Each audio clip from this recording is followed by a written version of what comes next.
안녕하세요. 오늘은 제1부 3장 이 법칙의 실제성 부터 다시 또 시작하겠습니다. 1장, 2장 내용을 어떻게 기억하시는지 모르겠지만 1장 내용은 인간이 가지고 있는 인간 옳고 그름의 법칙, 인간 도덕성의 법칙이라고 했죠. 그것은 이제 우리가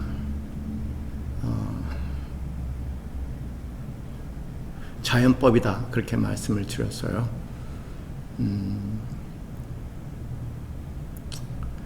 세상에 법이 두 가지가 있는데 인간에 의해서 만들어진 법을 실정법이라고 얘기하고요. 그리고 그 실정법을 가능하게 하는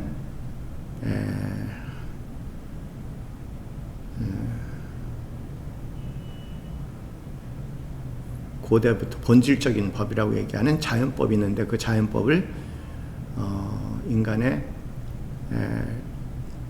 도덕법이라고 그렇게 얘기를 했죠.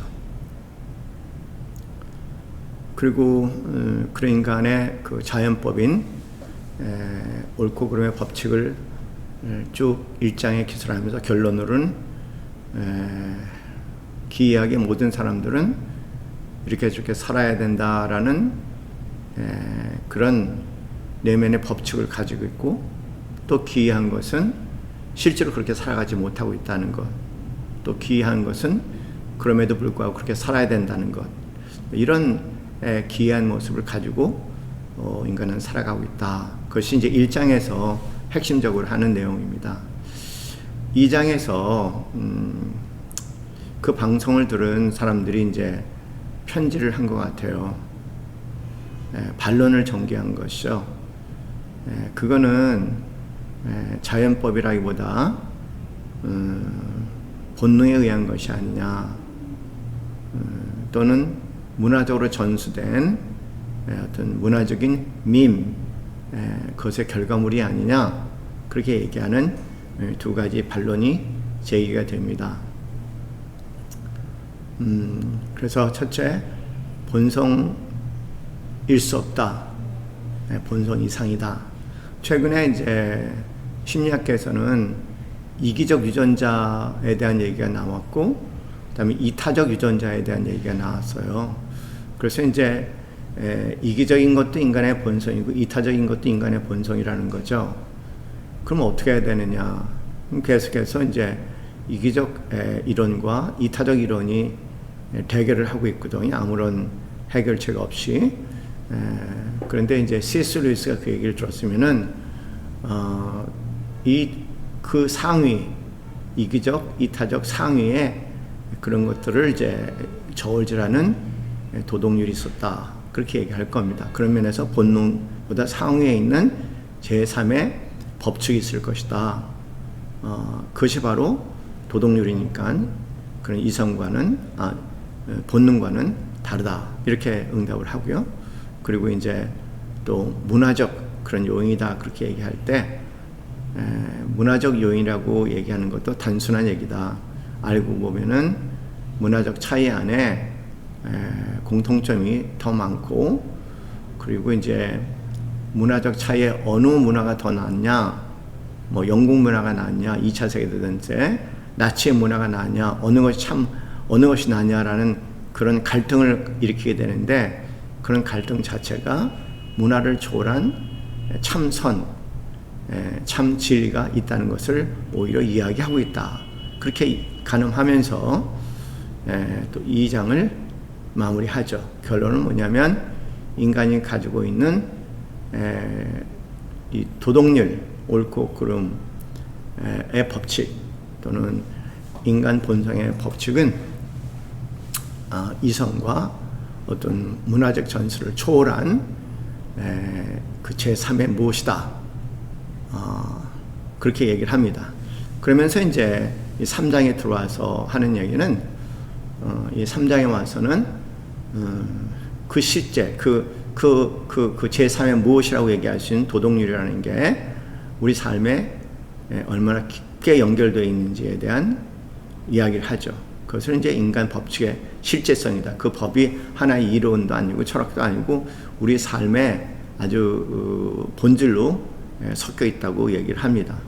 그래서 그것을 느낄 수 있게 하기 위해서, 그걸 한번 생각해 보기 위해서 여러분도 잘 아시는 문장이죠. To be or not to be, that is a question.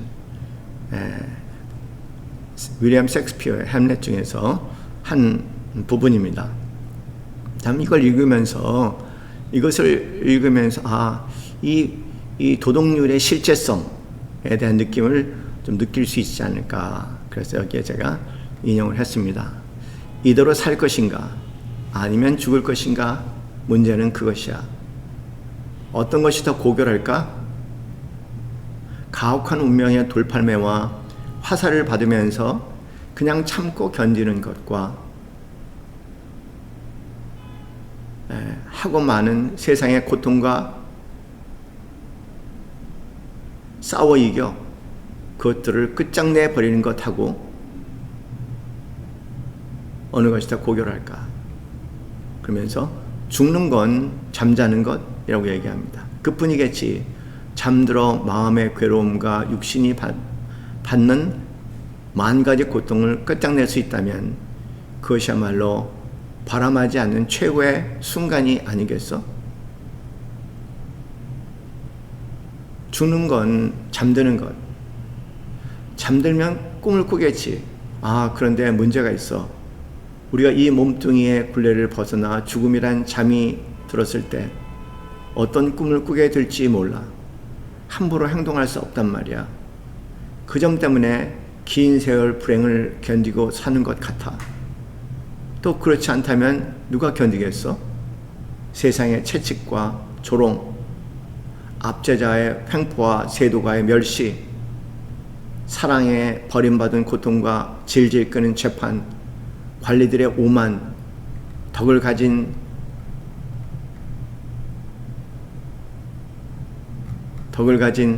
이가 하찮은 자로부터 받는 모욕, 다 한 자로 단다면 다 끝장낼 수 있는데 누가 이 지겨운 인생의 짐을 지고 투덜거리며 땀을 흘리겠냐고.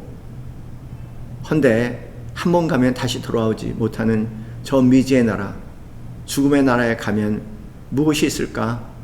무서워 마음이 흔들리고 알수 못한 고생에 무작정 뛰어드느니 차라리 현재의 고생을 견디고 만단 말이야.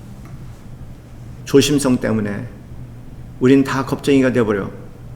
그래서 야무진 결심이 가졌던 처음의 빛깔은 생각의 창백한 색조에 흐려져 병색을 띠게 되고, 중대한 의미를 지녔던 대담한 계획들은 이런 점들 때문에 다 길이 빗나가서 결국 행동의 이름을 잃고 말지.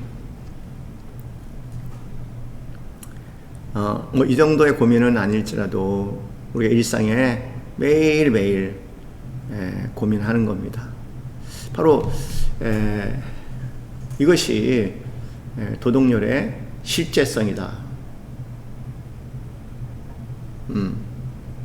24시간 꿈속에서마저도 우리가 계속 압박을 주고, 그리고 우리가 책임져야 할 것을 책임져야 하는, 책임지게 하려는 그 무엇이 있다는 겁니다.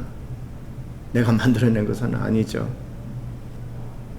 그럴 정도로 일단 그 도덕률은 실제성은 그렇다는 겁니다.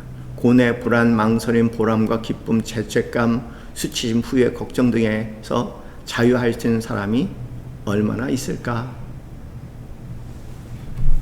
인간을 제외한 어떤 피조물에게도 없는 이것은 도대체 어디서 온 것일까? 그런 생각을 하면서 책을 다시 읽어 넘어가죠. 이제 1장 끝부분에서 다뤘던 문제, 아시죠? 1장 끝부분이 우리 자신과 우리가 살고 있는 이 우주에 대해 명확하게 생각할 수 있도록 해주는 토대라고 한 그 이야기. 뭐냐면 한 인간에게 두 가지 기이한 일이 있다. 첫째, 마땅히 해야 할 행동, 공정한 처신, 예의나 도덕이나 자연스럽게 볼 수 있는 종류의 행동이 있다는 생각을 늘 하고 있다는 것. 그러나 실제로 그렇게 살지 못하고 있다는 것. 그러면서 제가 왜 이것을 기이하다고 말했냐면요 라고 얘기하죠. 단지 인간이 완벽하지 못하다는 뜻에 지나지 않는다고 말할 수도 있습니다. 그러나 내가 얘기하고자 하는 것은 그런 인간에 대한 비난에는 저는 관심이 없고요. 다만 진리를 찾으려고 애를 쓰는 것뿐입니다. 그 진리가 뭐냐고요? 그 진리는 어떤 것이 불완전하다는 생각, 마땅히 지니고 있어야 할 모습을 지니고 있지 못하다는 이 생각이야말로 중요한 개념이 아닐 수 없습니다.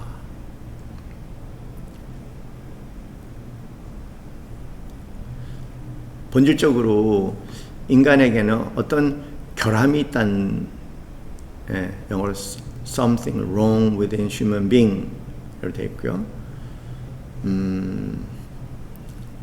어떤 우리가 맞춰야 할 화살이 있는데, 관역이 있는데 그 관역을 벗어나 있다는 그런 느낌, missing the mark라고 했죠. 그런 느낌이 있다는 것, 우리 모두 느끼고 있다는 것, 이 생각을 가지고 있는 것이 지금 사실 굉장히 중요한 개념이다, 이렇게 이야기하는 겁니다. 여기에서 우리에게 뭔가 올바로 살아야 된다, 똑바로 살아야 된다, 죄책감도 느끼고 불안, 두려움 다 나올 수 있겠죠. 어쨌든 이야기를 조금 다시 또 전개합니다. 돌이나 나무 같은 것은 그야말로 돌이나 나무일 뿐 그것 아닌 다른 것이 있어야 한다고 말할 수 없습니다. 그리고 나무가 다양한 모습으로 자랄 수 있는데, 그런 나무가 다양한 모습으로 자라는 것은 주어진 날씨와 토양 때문에 그렇게 자랄 수밖에 없는 것이죠. 그냥 자연의 법칙을 따랐을 뿐입니다. 자, 그럼 제가 무슨 말을 하려고 이 말을 하는지 아세요? 우리가 보통 자연 법칙이라고 부르는 것, 예컨대 날씨가 나무에 작용하는 방식, 엄밀히 말해서 진짜 법칙이 아니라 단지 하나의 표현법에 불과하다는 것입니다. 우리 얘기하는 이런 여러 가지 이제 나무가 있는데 그런 환경에 따라서 이런저런 형태로 된다라고 얘기하는 이런 법칙 또는 중력의 법칙, 그런 것들은 사실은 진짜 법칙이라고 얘기하기보다는 어떻게 보면 법이라고 얘기하기, 진짜 법이라고 얘기하기보다는 하나의 표현법에 불과한 것이다, 이렇게 얘기합니다. 여러분, 여기서 law라고 이제 법, L-A-W, law라고 얘기하는 이 law라는 것은 법으로도 해석이 번역이 되고 법칙으로도 번역이 되고 본성으로도 번역이 되는 단어예요. 그래서 이제 이 영어의 어감과 우리의 어감의 차이가 좀 이해를 어렵게 합니다.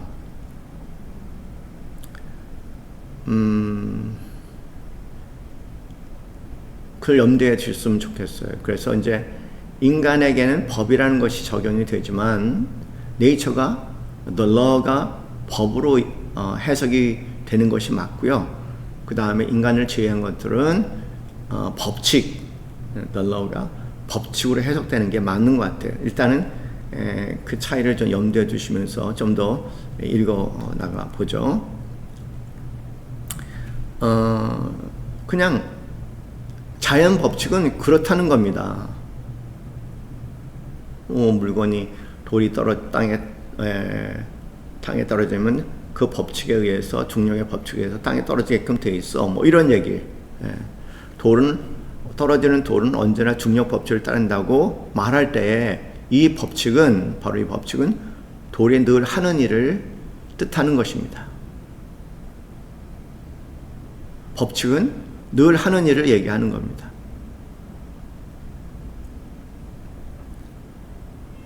그냥 돌은 중력의 법칙을 따른다 라고 말하는 것이란 거죠. 이런 말들은 달리 말하면 이 사실들은 그냥 떨어진다, 늘 그렇다, 라고 얘기하는 이 사실들 너머에 무엇이 존재하는지, 즉 실제로 일어나는 일과는 별도로 마땅히 일어나야 하는 일에 관한 법칙이 따로 존재하는지 여부를 분명히 알 수 없습니다.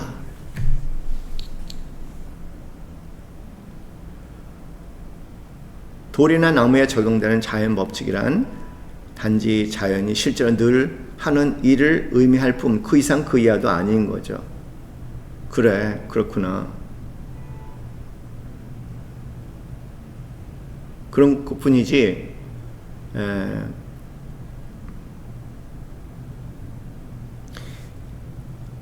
이렇게 돼 있기로 돼 있는데, 돌을 던지면 떨어지게끔 돼 있는데, 떨어지지 않을 때는 왜 이런 일이 일어나지? 라는 그 이면에 무엇이 있는 것이? 라는 질문을 일으킬 수 있는데, 이 경우는 그렇지 않다는 겁니다. 자연의 법칙은. 그 다음에 나오자, 그러나 라는 단어가 나와요. 그러나 인간 본성의 법칙, 인간 본성의 법이나 바른 행동의 법칙에 이르면 사정이 다릅니다. 이때 법칙은 확실히 인간이 실제로 늘 하는 일을 의미하지는 않습니다.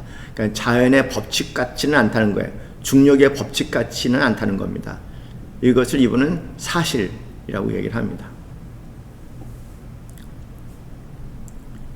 이미 말했듯이 많은 인간들이 이 법칙을 전혀 따르고 있지 않으며, 본성의 법칙이요, 단 한 명의 인간도 완전하게 따르지 못하고 있기 때문입니다. 중력의 법칙이 말하는 바는 어떤 돌이든 위에서 던지면 아래로 떨어진다는 것입니다. 그러나 인간 본성의 법칙이 말하는 바는 어떤 인간이든지 마땅히 해야 할 일이 있지만 하지 않는다는 것입니다. 실제로 우리가 매일 고민하는 내용이 해야 되는데 이건 옳은데 해야 되는데 매일매일 고민하는 것이 이거 아니겠습니까? 자연스럽게 자연의 법칙처럼 늘 그렇게 하는 것은 아니라는 겁니다. 이런 법칙이 인간 본성의 법칙이라는 것이죠. 다시 말해서 인간의 문제를 다룰 때는 현실의 사실들, 아까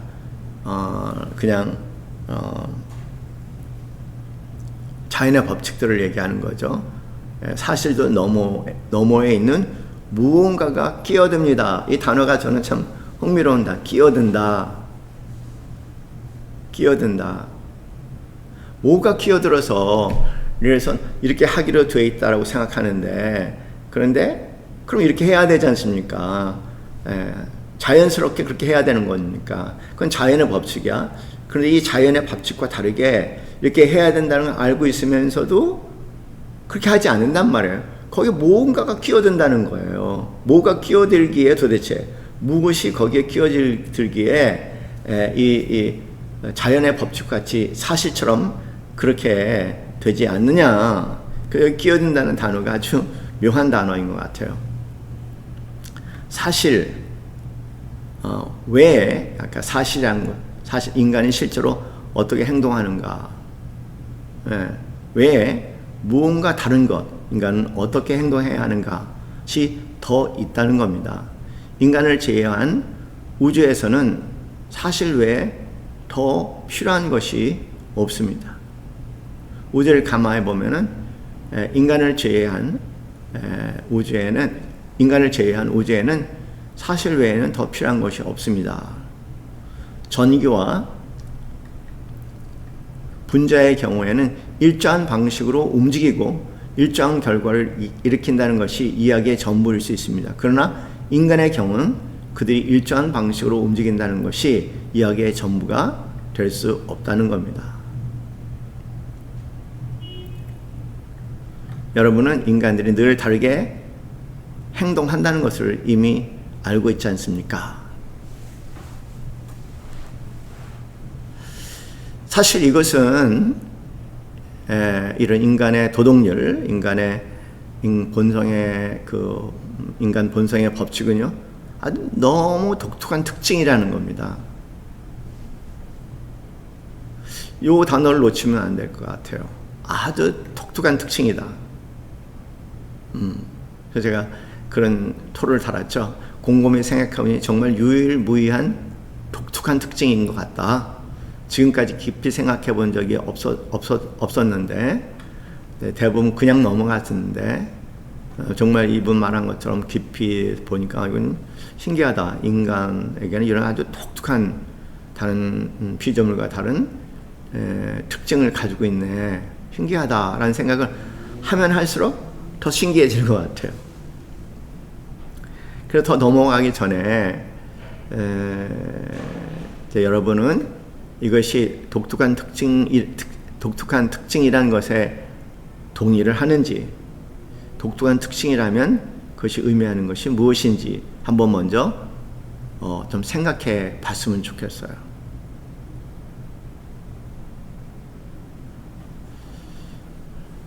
그렇지 않으면 대부분의 사람들처럼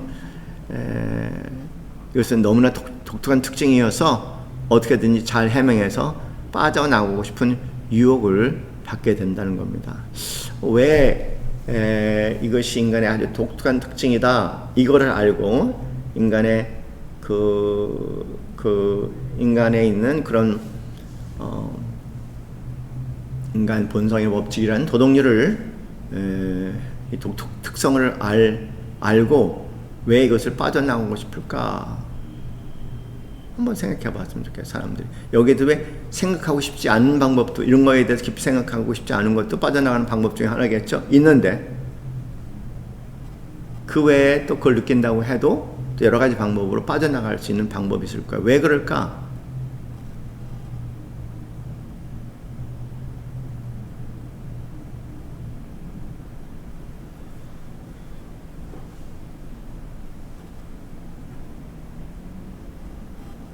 그러면서 이제 도덕률의 독특한 특성으로 느낄 수 있는 몇 가지 예를 제시를 합니다. 그 예가 하나, 다음에 둘, 셋, 넷, 그래요. 이렇게 길게 예가 인간의 독특한 특성에 대해서 넘어갈 일이 아니고 좀 깊이 생각해 보자. 그러면서 이제 계속해서 예를 들죠. 그러면서 첫 번째 독특한 특성을 느낄 수 있는 몇 가지 그래서 예컨대 쭉 여러분이 잘 읽어보시면 상대 행동에 대해서 인간이 다른 반응을 한다. 누가 내 의자, 내가 앉아야 할 자리에 누가 앉았는데, 그럴 때 상황에 따라서 그 사람에 대한 반응을 달리 할 수 있다. 또는 누가 내 발을 밟았는데 그 순간 내 발을 밟은 상대에게 이러저러한 다양한 이유로 이렇게 이제 달리 반응할 수 있다. 똑같이 화를 내는 것이 아니라 또 이해할 수 있고 양보하기도 한다. 뭐 이런 것들은 참 읽어보면 참 독특하다. 인간의 도덕률은 참 독특하다. 그렇게 느낄 수 있죠. 두 번째 얘기도 그래요. 재미있어요. 때로는 내가 나쁘다고 말하는 행동이 내게 불편을 끼치는 그냥 정반대로 이익을 주는 경우도 있다. 전쟁 중에 상대편에 배신자가 생기는 것은 아주 이로운 일 아니겠습니까? 그래서 겉으로는 그를 활용하고 보상도 하지만 속으로는 인간 버러지로 여기기도 하죠. 이처럼 다른 사람이 어쩌다가 우리에게 유용한 행동을 했다고 해서 바른 행동이라고 말하지는 않습니다. 맞다. 참 인간 가지고 있는 도덕률은 아주 독특하다. 그런 걸 느껴보면 되는 거고요. 세 번째 또 예는 우리 자신만 보아도 우리에게 유익을 주는 행동이 곧 바른 행동이 아니라는 점을 분명히 알 수 있습니다. 우리에게 유익을 주는 행동이 곧 바른 행동이 아니라는 점도 분명히 알 수 있다는 거죠. 뭐 예를 들어서 뭐 여기 여러 가지 예들이 나와 있지만 예를 들어서 컨닝을 했다고 얘기합시다. 우리가 점수를 많이 받으니까 유익하겠죠. 그러나 그것이 바른 행동은 아니라는 거죠. 유익하지만 또 바른 행동은 아니라는 거죠. 그래 보니까 인간의 도덕률은 독특하다. 또 네 번째, 어떤 이들은 바른 행동을 한다고 해서 특정 개인이 특정 순간에 유익을 얻는 것은 아니라 하더라도 인류 전체로 볼 땐 유익하다. 이렇게 말하는 사람이 있다고 합니다. 그러나 이 말을 가만히 살펴보면은 이 말은 우리가 어떤 것을 옳게 느끼거나 그렇게 느끼는 이유에 대해서는 또 제대로 설명하지 못한다. 그런 이야기를 좀 전개를 해요. 그러면서 이 인간 도덕의 법칙의 독특성에 대한 얘기를 계속 진행을 시키면서 어떤 설명도 동시에 인간이 가지고 있는 인간 도덕성의 독특성에 왜 그런 것이 생기게 된지에 대한 설명을 하지 못하고 있다. 그런 얘기를 합니다. 그런 얘기들이 계속 지속이 돼요. 읽다 보면 막 내가 이런 한숨이 나와. 미치겠다. 제발. 지력이 딸려서 머리가 졸도 직전이다. 막 이런 소리가 내 안에서 막 올라오는데 이분이 딱 그런 얘기 하셔. 저도 여기까지만 말해야겠습니다. 이렇게 얘기해. 제가 얼마나 웃었는지 몰라요. 하여간 이분의 지력이 머리 에너지가 많은가 봐요. 그래서 제가 딸려 읽다 보면은 딸려서 미리 지치는데 하나님의 보호와 사이가 이분도 양심이 있는데 여기까지만 말하겠다 이렇게 얘기하면서 어쨌든 인간은 이기적이 돼서는 안 되며 공정해야 합니다. 이렇게 얘기합니다. 이것은 인간이 실제로 이기적인 사람들이 아니며 기꺼이 이기적인 사람이 되지 않으려 한다는 뜻이 아니라 말 그대로 이기적이 돼서는 안 된다는 뜻입니다.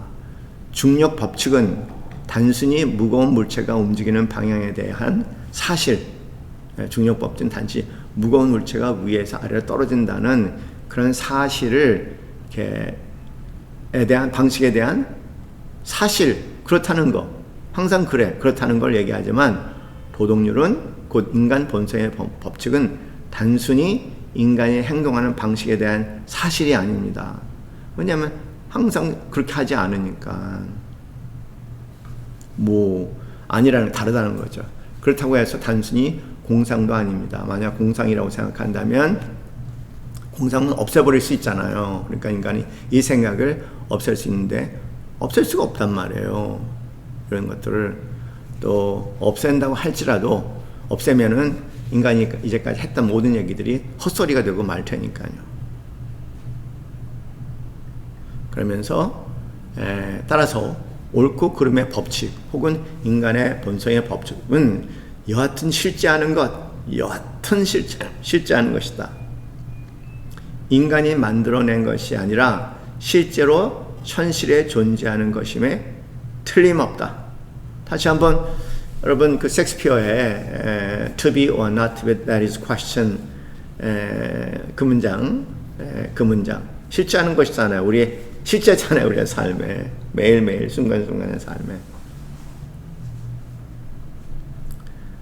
그러나 이것은 우리가 실제로 한 행동을 사실이라고 부를 때 사용하는 일상적인 의미의 사실이 아닙니다. 이분이 얘기하는 건 계속 사실이라고 얘기하는 거는 그냥 자연의 법칙처럼 돌이 떨어지면은 반드시 돌을 던진 반지 아래에 떨어진다는 그런 것들을 이제 사실이라고 얘기한다면 그런 게 아니라는 거죠. 이제 우리가 한 종류의 실제가 존재한다는 사실을 인정해야 할 때가 된 것 같군요. 그렇습니다. 아까 독특성하고 또 연결되는 문장이죠. 독특성. 인간이 가지고 있는 아주 독특한 특성. 그 특성은 도덕률인데 그 도덕률을 실제한다. 도덕률은 실제한다. 그래서 이제 우리가 한 종류의 실제가 존재한다는 사실을 인정해야 될 때가 된 것 같군요. 즉, 이 특별한 사례를 볼 때 인간의 행위라는 일상적인 사실을 너머에는 아주 명백하게 실제하는 무언가, 우리가 만들지 않았음에도 불구하고 우리를 압박하는 실제적 법칙, 무언가가 존재한다는 사실을 이제는 인정해야겠습니다. 실제적 법칙,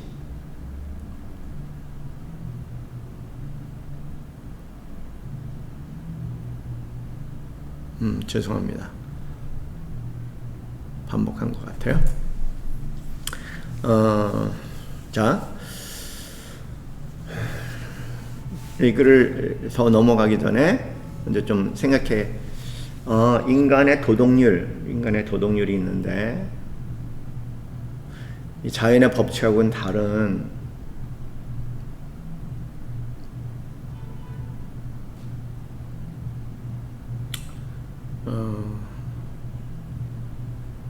인간의 도덕률이 있는데, 섹스피어 고민을 일으키고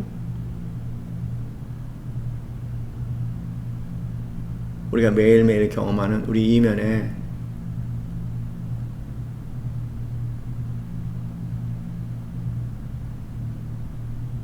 어떤 도덕률이 있다면 이 도덕률을 판단하는 도덕률, 그 도덕률을 판단하는 또 도덕률, 그 도덕률을 판단하는 도덕률, 이런 것이 실제한다면, 이게 실제한다는 것,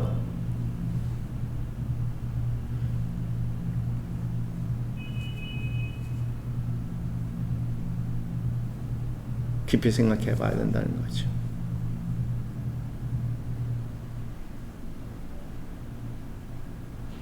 이것을 인정한다는 것과 인정하지 않는다는 것의 차이는 뭘까 한번 생각해 보세요.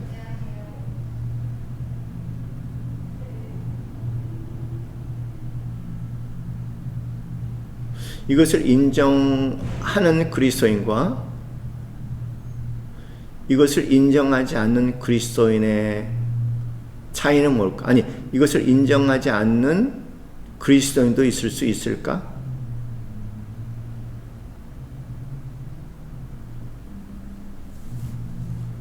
당연히 이것을 인정하지 않으면, 이 도덕률의 실제성을 인정하지 않으면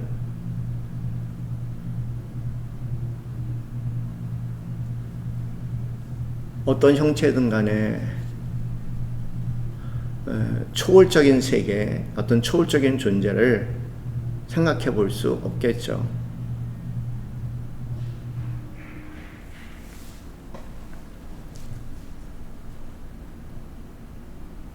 좀 생각해 보면서 다음 장을 읽어 보시면 도움이 될 것 같습니다.